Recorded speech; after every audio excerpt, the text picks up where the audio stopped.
Good evening, everyone. We're going to start very shortly. We're just waiting for one technical issue to be resolved, and then we will open up and listen to our speaker. So we're going to start very shortly. We are all operational, and we will begin shortly.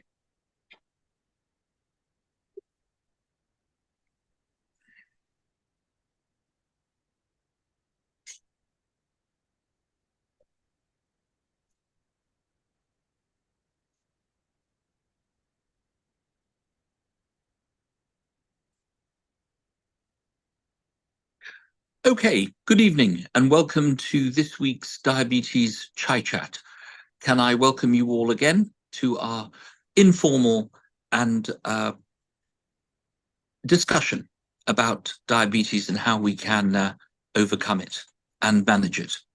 I'm talking to you today from Richmond in Surrey, which is actually a place that I first came to visit when I first came to this country over 40 years ago. It's very odd to be here in Richmond. But I'm not too far away from our guest speaker, who's literally just up the road. I am delighted to welcome our guest speaker, Akhil Sharma. He'll talk to you in a second before I give you just a few housekeeping points. I hope you've all got your chai with you, because I think that's one of the things that Akhil will be saying, the importance of making sure that you have your liquids. Usually we have doctors, we have nurses, we have people who can tell us about our feats, podiatrists. We have the experts, the medical experts who will tell us how to deal with diabetes. But I thought for a change, we'll have someone who actually is not an expert in the traditional sense, but who sent me an email after I sent the last piece of information out about what is good for you to eat. And he came back to me and he said that he had reversed his diabetes, which is very, very interesting. So I said to Akhil, well, you have to come on and share your experience with all the other people who are type 2 sufferers like myself. So we are delighted to have Akhil on, and he's going to talk to us about his experience, how he discovered he had diabetes, and what he did about it, and how he's gone off his medication and he's gone back to his real life. So a very warm welcome. I think he joins us from West London. Good evening to you, Akhil Sharma, and thank you so much for joining us. You have about 10 minutes to tell us something about what life is like without diabetes, having suffered from it from so many years. The floor is yours. Sure. Okay, Keith, thank you very much. And thank you for this opportunity. I really want to share my story so as many people as possible can maybe learn something from my own experience. I put a few slides together, so I think if I can just share my screen here and we can talk through those quickly. Okay.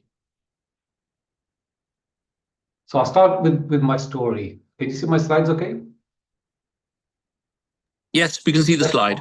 Okay, so my story. So I came to this country in 1967 from Kenya with my family.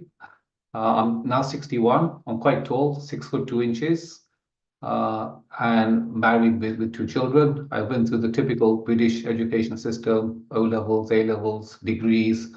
I've been working in the UK most of my life. In fact, I haven't missed a working day since I graduated. And I'm currently with Nokia. My current job is extremely stressful to the point that I'm responsible for many mobile networks across Europe. So if something happens, for example, today, God forbid, in Paris, I'll get the call, right, to fix it because of the Olympic pressure. So it's a very stressful job, which obviously doesn't help when you have a condition like diabetes. Now, I was diagnosed with type 2 diabetes in 2001, so around 23 years ago. At that time, I was overweight. I had my children. I took my eye off the ball, and I was at 120 kilograms.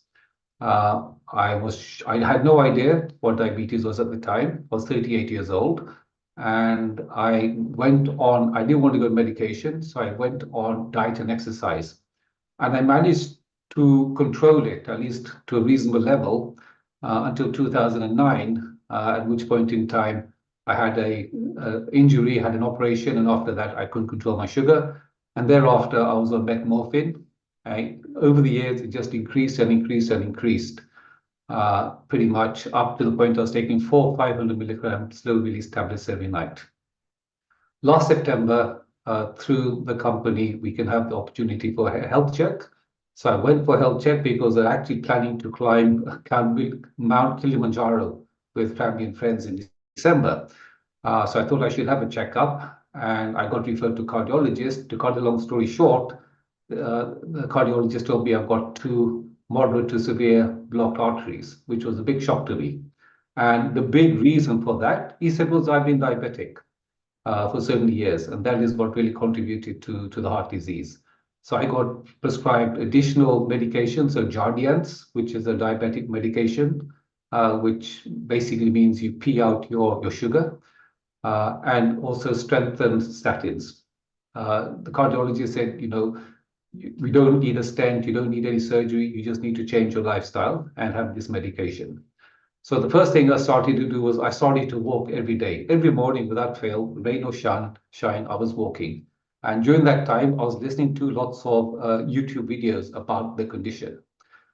So what did I learn? And the text is probably hard to read, but I'll just call out some of the key points. First and foremost, the main thing I learned was become the CEO of your own health, right? Take responsibility for your own health, learn as much as you can, question, challenge your doctors, and be on the same page. So this is the first thing.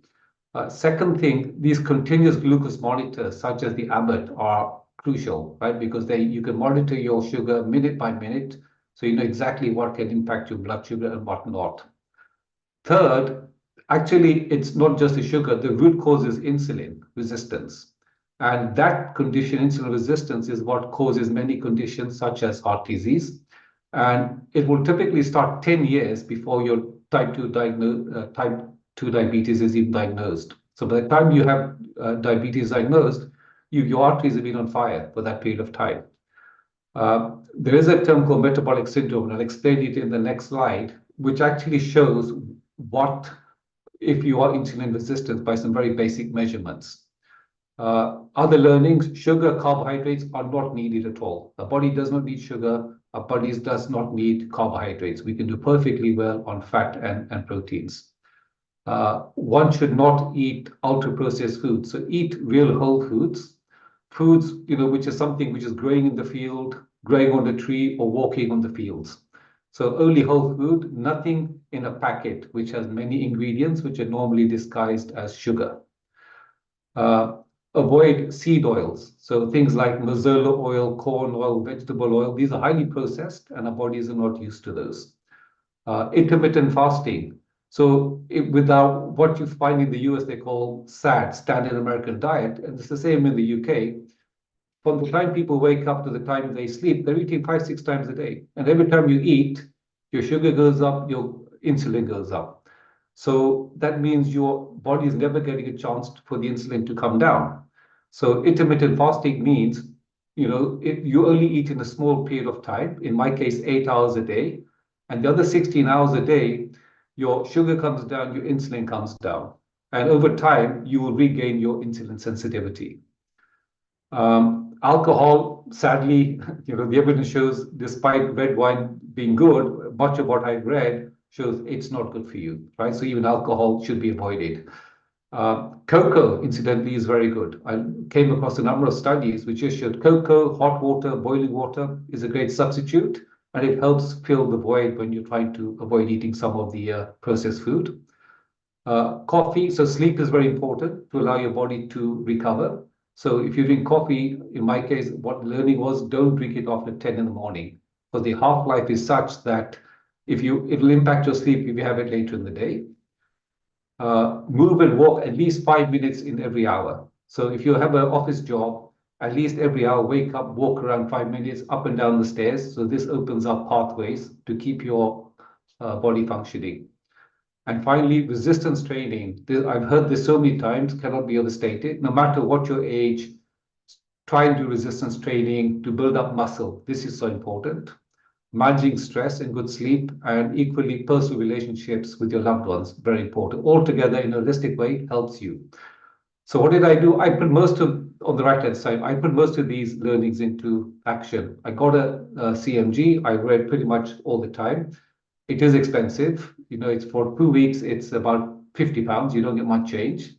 But the money you will save will pay it over 10 times, I'm sure, because it means you stop buying chocolates, crisps, pizzas, all these, you know, ultra-processed foods, and you buy real whole food, which on the whole is cheaper. Walk every hour, cut out sugar, as I mentioned, cut out seed oils. I typically will eat at 12 o'clock, not before. Before then, I will have a glass of water, I'll have a coffee, but I will not eat anything. I'll have my dinner typically 7 o'clock, never eat anything after 8 o'clock. But then from 8 till 12 the next day, your insulin levels are coming down. Alcohol, I reduced to maybe 2, 3 glasses, not a lot, a week. Drink water, very important, at least 2 liters of water a day. And then I've been taking supplements. I mean, there's thousands of supplements, but the ones I came across, B complex, omega-3, which is like fish oils, garlic, something called nattokinase, which is soya beans, very good Japanese supplement, and magnesium. And I also introduced weight training, high intensity training, so which is basically go as fast as you can with short intervals. I tried swimming, I tried yoga, sometimes lots of different things, and even cold showers, which you asked me a year ago, I would say no way. But these are very good for the body system to react. So I have to say the first few weeks were very difficult because when you change your habit of a lifetime, you know, it's not easy. And I remember one incident, it was about a year ago. I was with lots of friends and relatives.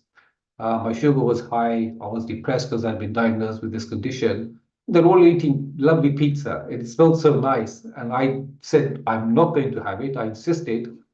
And actually, once I got, and I didn't, I got through that event. And after that, I never looked back because you kind of break something, you've gone through a brick wall.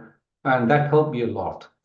And what you will find over time, because you have hormones, ghrelin and leptin, which are more habitual that your body needs to food. It's a craving, the time you need to eat. And basically, if you can get through that, it becomes very easy. And I have to say, if I go to the next chart, in terms of outcomes, if you look at the bottom left, right, after a few weeks, I don't get hungry at all. You know, I eat in these hours, and because I'm eating whole food, I'm not getting hungry. Typically, my breakfast is eggs and avocado. Sometimes I'll have bacon. My dinner is fish, chicken, lamb with green vegetables. Now, of course, you know, some of you, and I understand maybe vegetarian, that's okay. You eat green vegetables, but again, whole food, no processed food, and it will work, should work just as well. Now, I'm an engineer by profession, and I believe in data. So you see this table here. The first elements, first 5 elements are what you call metabolic syndrome. So HbA1c, your waistline, triglycerides, HDL, blood pressure. And the recommendation are these values here. And the values in August is what I was, and last year in August, what I am this year. So the one test everyone knows, HbA1c, usually less than 5.7%. Last year I was 8.5, which is 69 mmol. And just last week I got confirmed as it's 5.2. So it's come down tremendously. And I actually stopped all my medication last December. So after 4 months. Once I stopped the medication, it drifted up to 5.7, and now it's stabilizing. It's coming down to 5.2. Your waistline should be less than 39 inches if you're a man. I went from 41 to 36. Triglycerides should be less than 1.7. I'm at 0.5. HDL should be greater than 1. Mine is double to 2. Blood pressure is also good. So these are all very positive signs, which are all resulting from those practices I put into play. So those are that, and you can see on the photograph on the left, you know, I was quite roundish, and on the right, you can see my face has gone a lot thinner. And I have to say, I have huge amount of energy. I don't feel hungry, and I have huge energy. Okay, so just to conclude, you know, from my learnings, sugar, carbohydrates are not needed. And this, you know, for our Asian community, it includes roti, naan, rice, anything with flour. And we think, okay, brown flour is better. Actually, no, it's just less bad for you, right? So brown flour, any flour, atta is no good. Oils are no good. When we hear people have pre-diabetes or a touch of sugar, this is serious, right? It is so serious because it means inevitably you'll get diabetes. So people shouldn't think that this is, oh, it's okay, I'm okay. You're not. Uh, Insulin resistance I've talked about. I firmly believe that most people, not everyone, of course, people are different, but most people, by putting these type of practices in place, can reverse their diabetes. Because I've done it, and there's nothing special. It's about having mind over matter and just projecting in 20 years' time where do you want to be. I'm 60. I need to get my children married. I need to see my grandchildren. So for me, it's very important, and that's what drove me right to really, take this on. So the final point, I listened, as I said, to many doctors, and they all of these on YouTube, they've seen the light themselves, they've experienced it themselves, and they are now going against mainstream medicine with a lot of the recommendations, which make a lot of sense to me. And I've copied here some books. I've read half of them. Excellent books. We have Dr. Siva Lotra. Keith, you may know him. He's an excellent doctor. Dr. Philip Avardia, excellent heart surgeon. This guy, Daniel Trevor, he's what he calls a citizen scientist. He is just an individual like me, and he did so much research like I've done. He wrote a book, fascinating reading, and so on. And I've linked here lots of the YouTubes, just a portion of the ones I've read. I would recommend people interested listen to these because they can really make a difference. This guy, Mr. Jamnada, Pradeep Jamnadas, he's excellent, for example. Actually, they're all excellent. So this is it. Maybe I think I've gone over time, so I'll stop there and happy to take any questions. Thank you so much, Akhil, for your presentation. As I said at the beginning, you are not a doctor, you are not an expert, you are just like one of us. Yes. And you managed to do something that very few of us have done, which is to reverse your diabetes. This is something we would all dream of. The day when we can put away those tablets is amazing. But my first question, if anyone else has a question, they can put the little yellow hand up or just blurt out. Rajiv is watching the screens, so he will tell us who has indicated they want to speak. What I want to know is, how did you monitor this? I've got, as I keep telling people, a Freestyle Libre 3, which I pay for myself as I'm type 2. How did you know you kept going down, so you reached a plateau and you realized you'd overcome it?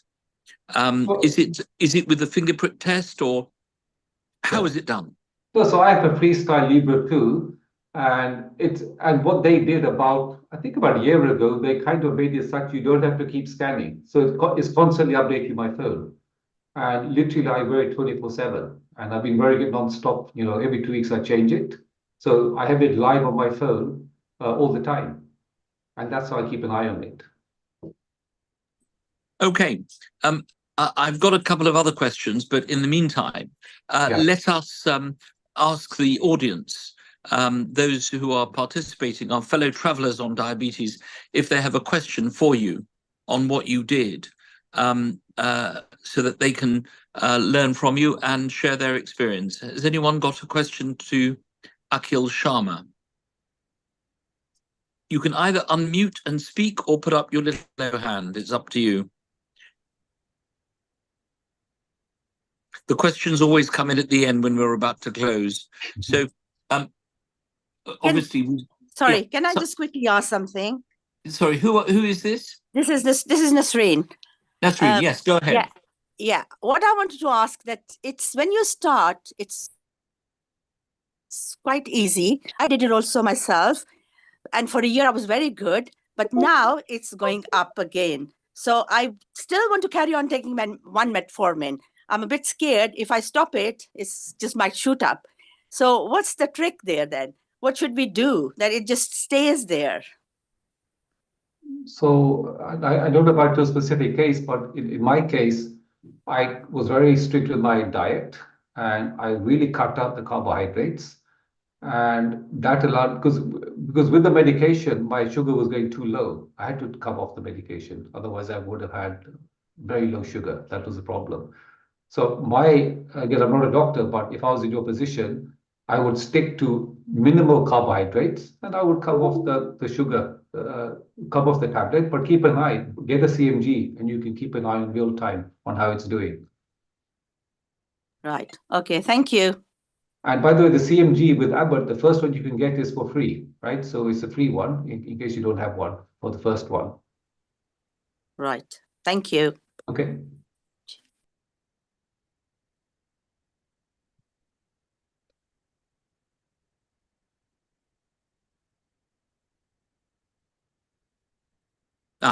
Any more questions to Akhil Sharma on his incredible personal experience of changing his diabetes? Or are we all still in shock that someone's been able to do it without having an injection? Anyone else?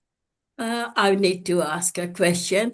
Akhil Bhai, if you had sugar cravings, what sort of foods did you eat to get over your sugar craving? Yeah, so I think I just fought through it. I really just, had to fight it. The one thing I mentioned earlier, I did start to drink cocoa, right? Which is just a powder, chocolate powder. It's got no sugar in it. You can buy it from Tesco's. Yeah. And it is a good substitute. It really helps. And did you mix it with just water only, or? Just boiling water. Okay, super, thanks. Yeah, and it's, after a while, it becomes addictive. Yeah, and one more question. And even giving up rice, things like that, what sort of other food did you eat besides vegetables? Because being a vegetarian. Yeah. No, I know it's very difficult. I think the one thing I would say is to stop all ultra-processed foods. So, Yeah. but you're eating pure vegetables, there's lots of choices, I guess. I would just avoid potato, like potato, Okay. lots of carbohydrate. But I would just keep lots of different colors for vegetables, but keep it the real things that grow in the fields, basically. Right. Thanks. Thanks a lot. Okay. Okay. Anyone else got a question? Oh, hi. Hi, it's Krishna. I've just got a question. What about fruits? Do you have any fruits, or are you not eating fruit either? Yeah, so fruits, what is the doctor's Jamna Dasi says fruits are overrated. Because if you think about it, as mankind has evolved millions of years, it's only in the last kind of 100 years that the whole food landscape has changed, right? Things like flour, etc. And fruit in the old days, when we were hunter-gatherers, was something we used to eat in the autumn time to see us through the winter. Okay? Right. Right. But now it's there all the time. So, so you shouldn't eat it. But the fruits which I've understood that you can eat, okay, are blueberries are very good for you. Blueberries for sure, blackberries, strawberries. Things like grapes are the worst thing you can eat from a sugar point of Right. view. Yeah. Mango, papaya, very high in sugar. You should avoid. But Okay. Okay. Thank you. Yeah. Okay. Okay. Is that Aruna? Did you have a question, or were you just eating? She's gone off. Okay. How do you keep on doing this without fear of falling off the wagon, so to speak, and going back to a situation where you need drugs to keep you on it? How do you know you're going to carry on? So look, I've got to the point where I don't miss eating that previous type of food at all, right? I'm always satisfied. As I said earlier, I have lots of energy, and I simply don't miss it because it's a very sustainable way of living. Versus if you take an example, if you ask some people, hey, you're going to be invited to a friend's dinner, you can eat as much as you like, how would you prepare for it? Most people say, well, I'll go to the gym and I'll starve myself. Okay, so that way I'll be famished when I come to the dinner. But that's exactly what diets are today, what those diets are, right? Go to the gym, eat less. They're not sustainable because it makes you hungry. With this approach, once you get over the initial hurdle, right, your cravings go. They're not there. And in fact, over this last few weeks, I've come down to 1 meal a day, Keith. right? And Um, we just meet, and I'm having Tell a me, small snack in the evening. what was the reaction when you went to see your GP Yeah. and you said you prescribed me all these medications? I collect them every month or every 3 months. By the way, I don't need them anymore because I've come off diabetes. What was the reaction of your GP when you told him? Oh, quite shocked, right? Very happy, of course, but Yeah. he wanted to communicate with the other GPs to actually say, look at this case study, what is possible. So very pleased to see. They're very pleased to see it. Akhil Sharma, thank you so much for joining us today. As always, we will be circulating the slides to everybody. I'm sure we're going to be studying them very carefully. And it's great to have someone coming to tell us about their own personal experience without blinding us too much with science, but telling us exactly how it is. You also did not suggest we go to the gym every day, which I appreciate greatly, because I don't think any of the chai chatters or chatties, as we call them, will want to go to the gym. A walk is fine, I think, Yes. but Yeah, the gym walking is is not great. something we will go to. Understood. I think, but walking is great, yes, and it's So free.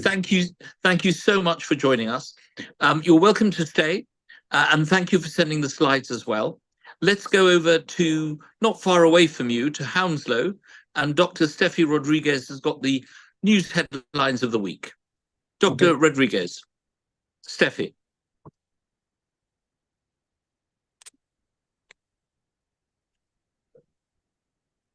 Are you there?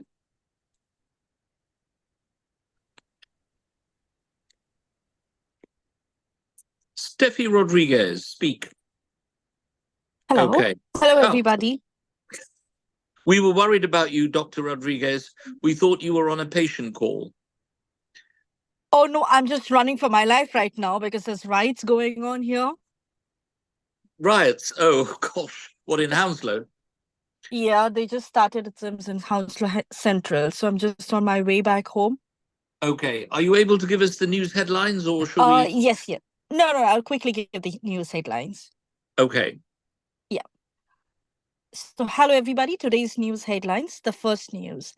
Hypervirulent superbug found in 16 countries, including UK, WHO warns. A hypervirulent bacteria that is resistant to antibiotics could potentially spark the next pandemic has been spotted in over a dozen countries, including Britain. Hypervirulent means as an increased capability to make healthy people severely ill, not just groups like the elderly or immunocompromised individuals like cancer patients who are traditionally more vulnerable to these kinds of infection. The second news, the health benefits of blueberries. Blueberry is a superfruit rich in antioxidant bioactive compounds that helps in the prevention of various diseases such as cancer, cardiovascular disease, diabetes, and urinary tract infection, and helps to reduce cholesterol. Blueberries contain many health benefits such as maintaining healthy bones and skin health, lowering blood pressure, managing diabetes, protecting against heart disease, preventing cancer, improving mental health, and promoting healthy digestion and weight loss. The third news, UK surge to buckle up over new COVID variant and incoming wave. The UK has been warned to buckle up over a new COVID variant. The new coronavirus variant is on the rise, and UK households have been warned. KP 3.1.1 now makes up half of the cases in the country amid a summer wave. Symptoms and signs listed by NHS include fever or chills, as well as cough, shortness of breath, fatigue, muscle or body aches, headaches, a loss of taste or smell, and sore throat are also listed, as well as runny nose, nausea or vomiting, or even diarrhea. That's all for today's news, and good evening to everybody. Good evening, Dr. Steffi. Thank you so much for giving us the headlines. We're sorry to hear what's happening in Hounslow, and we hope you get home very safely as quickly as possible. Thank you so much, Keitsa. Thank you. Thanks. We're nearly at the end. As you know, we're 30 minutes for the Chai Chat. We try to keep it within the half hour. Just to let you know that diabetes testing is starting, a partnership between Silver Star Diabetes and healthier, the Health Hub on Melton Road. You can go, there is the leaflet. You can go and have your diabetes tested by a doctor between 10 a.m. to 12 p.m. every Tuesday for the next month, 10 a.m. to 12 p.m. at 169 Melton Road, Leicester, LE4 6QT. The Silver Star headquarters is also being refurbished at the moment, and when it is finished and it's fit for purpose, I'm pleased to tell you we will start testing there regularly like we used to do at the Merlin Vaz Centre. And for those of you who have not been part of the Lollipop project, not had your free assessment of your heart, your lungs, your diabetes and your feet, this is still ongoing for a very short while. It was due to close at the end of July, but it is going to close very imminently. So try and make your way over to the Merlin Vaz Centre. Thank you for joining us today. Thank you to those who've joined us on live streaming.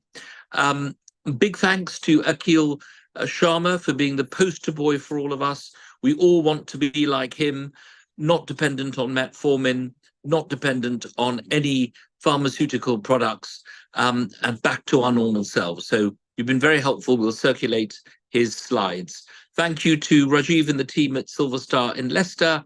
I, as you know, am in Richmond in Surrey today, and I wish you all a very good evening. Be safe and be careful. Thank you.